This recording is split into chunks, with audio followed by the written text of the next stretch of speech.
Nifty and the Sensex plunge over 1%. Sensex tanks over 1,000 points. Today, Indian stocks took a dive. Everything was in the red. India's leading stock exchanges are the Nifty and the Sensex. Both saw a fall. The Nifty 50 index has fallen for 5 consecutive months, its longest losing run in 29 years. Sensex has recently seen a dip. In fact, more than $500 billion in valuation has been lost since 26 September. You see panic sales happening. You see a notable decline in Sensex and Nifty, which are driven by multiple reasons. You do not need any data to be able to comment that the Indian economy is indeed slowing down. I always say adversity is a need for innovation, which is actually not a very good answer for India because we have a lot of population and demographic dividend which will become a burden.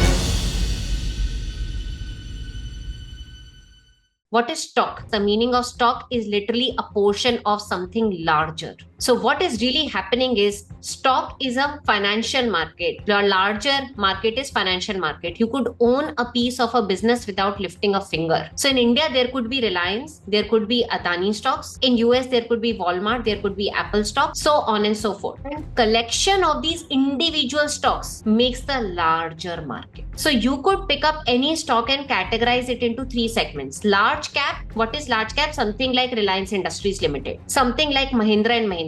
Similarly, there are medium and small size stocks. Yes or no? So recently there is an IPO of Swiggy that you would have all heard.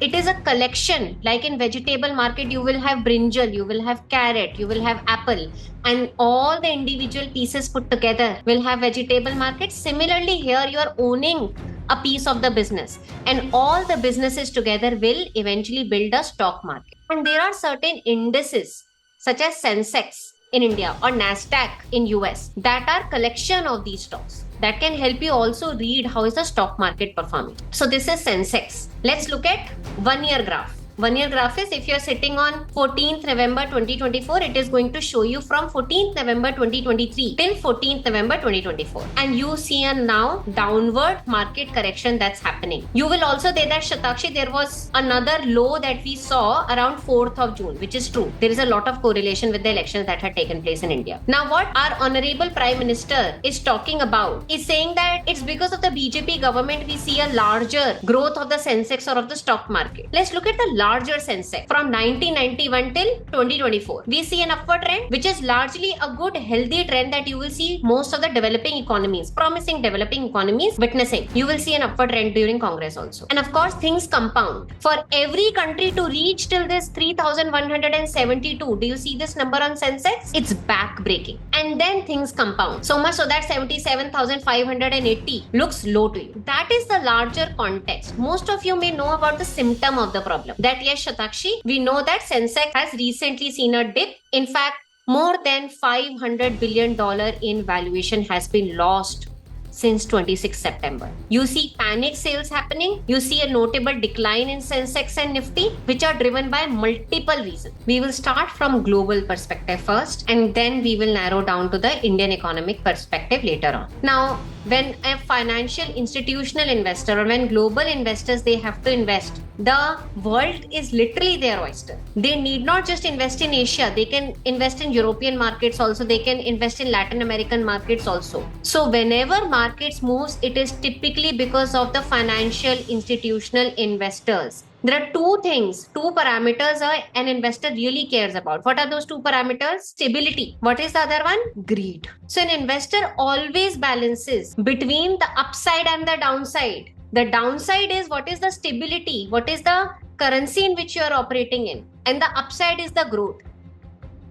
So that's the first reason why, because of which the financial institutional investors have pulled back their money from the Indian market and are eventually putting it slowly and steadily in the government yield and bond market in US, because the federal bank has raised interest. And why has the federal bank in US raised interest? Because they want to control inflation. There is another global number 2 reason as well. So it's not just that the US Fed Bank rate of interest has increased because of which the financial investors have moved to US. There is another second market which is also operating here. $1.5 trillion economic stimulus has been pumped in the Chinese economy to handle debt. Chinese governments are realizing that their economy is kind of plateauing, and hence institutionally $1.5 trillion money has been pumped in to handle the debt and to introduce or nudge consumer spending in China. What would the institutional investor want to do? Didn't I tell you that the investor eventually cares about two things? Greed and stability. You are getting higher stability with the US Fed banks. However, when it comes to greed, you would want to go to China because you see a potentially higher return coming in because they are making systemic measures to actually revive their economy. So greed answer is China. And the stability answer is US. They always say when the economy is doing good, invest in bonds. When the economy is doing bad, invest in stocks. Let's say you say that Shatakshi, I have good work experience. I scored decently well in my school, but I'm not from the target school. So for example, then at GGI, we have more than 20 plus employment partners who are boutique management consulting firm. In fact, one of the MBBs also hired from GGI. I can't release the name because we are still in talks of formalizing the partnership. And because they specially hire from the GGI pool, then their probability of success really increases because they trust the brand GGI. They understand that we intake people accordingly and we train them accordingly. That's when your chances of success really enhance because you're part of a very small pool, specialized pool from where these boutique management consulting and management consulting are hiring from. Now let's take a domestic and a national picture. What's really happening in India because of which the markets are correcting themselves. So there are inflationary pressures in India as well. What will happen? We took that scooter or we can take the vada pav as well. Let's say today it is 10 rupees. Tomorrow it is 12. Then it is 13.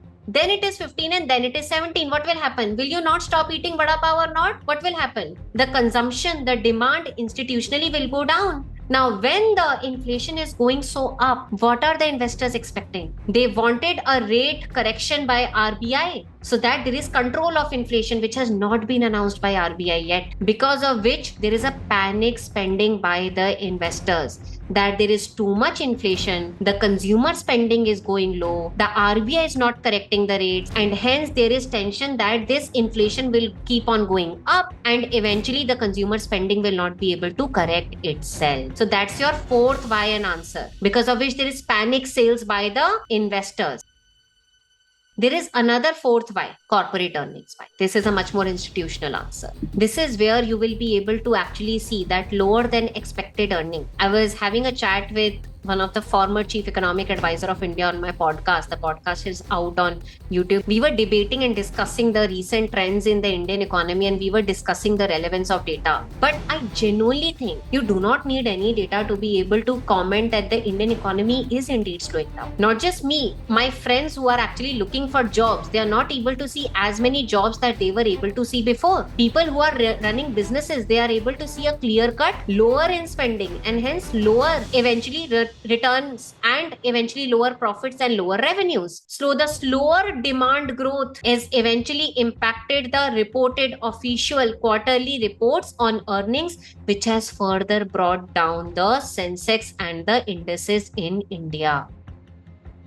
Okay, so we are done with the fourth why, and the fifth why once again in the Indian economy remains there are certain sectors which have actually witnessed more downturn than the other: automotive, finance and tech. What you will realize, the Wipro, Infosys, TCS of the world, where are their clients based out of? Majority of them are in US, and that's why we connected the dots when we were saying that Trump's introduction or Trump coming in as second Trump 2.0 could have a further impact on India, because the US demand has been declining from the IT stock. If you look at Nasdaq, which is a index of IT stocks in US, you will see a slower consumer demand. Would that just impact US? No, right? It would impact eventually the Indian IT stocks as well. So the US answer and India answer is kind of interconnected. And eventually the automotive sector is also getting impacted. Why? Because of less consumer spending as well. So I'm kind of combining the global answer with the national answer and giving you certain three sectors which have been most impacted. One is banking, second is IT, and third is the automotive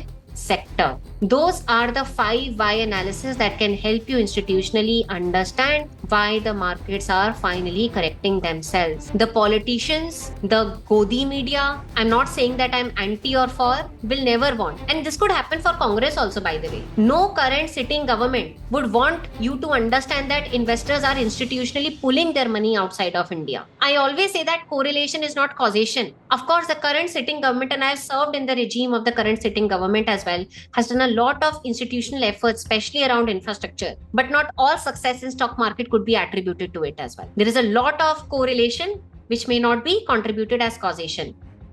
Let's eventually do recommendations. So the first challenge was around China. China has introduced $1.5 trillion of economic stimulus, because of which your foreign investors have moved away. So India can counterbalance the action by China by enhancing or introducing its own stimulus package, especially for critical industries to remain competitive. You would always want to remain. So I always say that competition is the best thing that can happen to any company, by the way.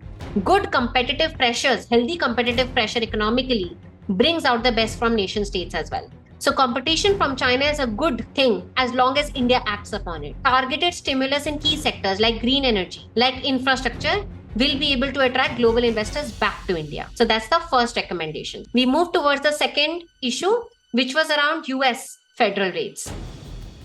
RBI could actually look at targeted tax incentives for financial institutional investors. That if you invest in India, there could be further tax incentives that could take place for you. Or consider moderate rate adjustments in line with the inflation target. We could say that we are also going to have a little bit of the rate adjustment, but at the same time, we make sure that the inflation is still within the targeted range. Let's move towards the third issue, which was the Indian corporate earnings being less than the expected in the recent quarter. Why were the corporate earnings so low? Because of two reasons: inflation and high cost pressure. Now, this one is very tricky, by the way. At a recommendation level, you can say that the company should focus on cost optimization, yes or no? Because of inflation, your cost is going up. If your vada pav, once again, if we go back, maybe you're rising the price of vada pav because the bread, the onion, the tomato or the potato, whatever you had to procure for that vada pav, the cost has risen, and hence the final price of vada pav has also risen, right? So there are cost pressures on companies, because of which the corporate earnings have been impacted. One answer is that companies should focus on cost optimization. This is where things can get tricky, which is introductions of artificial intelligence. We can't operate in silos, right? So what would companies want to do? Wouldn't they want to actually fire a lot of their staff members, which is actually realistically happening, and introduce AI because of that? And what will happen? The corporate earnings might get fixed for the time being, but wouldn't your spending get impacted? If you were still earning 50,000 per month before, your earnings as a micro person or as an individual entity, wouldn't your spending go down because unfortunately you would have lost your job? Which is what IMS current chief also mentioned, that a lot of cost optimization pressure will lead to introduction of AI. I always say adversity is a need for innovation, which is actually not a very good answer for India because we have a lot of population and demographic dividend which will become a burden. So it's a slippery slope whenever you will have to solve for cost optimization. Companies will eventually think, okay, let's introduce AI, let's fix our corporate earnings. But what will happen? Is our job just to fix stock market indexes? Wouldn't income inequality rise? Rich people will become richer, and people who were at the bottom of the pyramid or the other people will eventually start losing their jobs. So we have to become much more innovative beyond artificial intelligence. Second last one, which was around inflation, that there is high inflation in India, which is impacting the market stability. We have kind of already covered that. There could be measured inflation control by RBI by having slight adjustment in the rate cuts. But once again, like I said, investors care about two things. What do they care about? Greed and stability. RBI also and governments also together care about two things: growth and inflationary pressure. Whenever you would want to control inflation, growth will be impacted negatively. Whenever you would want to supersede or overemphasize on growth, inflation will be impacted. So always you have to maintain the balance, and that's why inflation targets will always have to be met. And we are on the fifth recommendation, which was around sector specific answers: automotive, banking, and IT sector.